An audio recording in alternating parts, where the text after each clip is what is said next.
অনেক দিন থেকেই আমার একটা পাহাড় কেনার শখ, কিন্তু পাহাড়কে বিক্রি করে তা জানি না।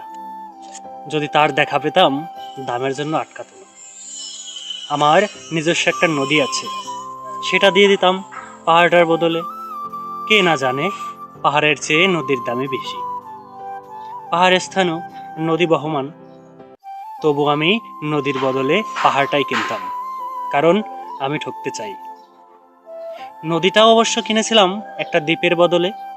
ছেলেবেলায় আমার বেশ ছোট্টখাট্ট ছিমছাম একটা দ্বীপ ছিল, সেখানে অসংখ্য প্রজাপতি। শৈশবে দ্বীপটি ছিল আমার বড় প্রিয়। আমার যৌবনে দ্বীপটি আমার কাছে মাপে ছোট লাগলো। প্রবাহমান ছিপছিপে তন্নি নদীটি বেশ পছন্দ হলো আমার। বন্ধুরা বলল, এটুকু একটা দ্বীপের বিনিময়ে এত বড় একটা নদী পেয়েছিস, খুব জিতেছিস মায়েরি। তখন জয়ের আনন্দে আমি বিহ্বল হতাম।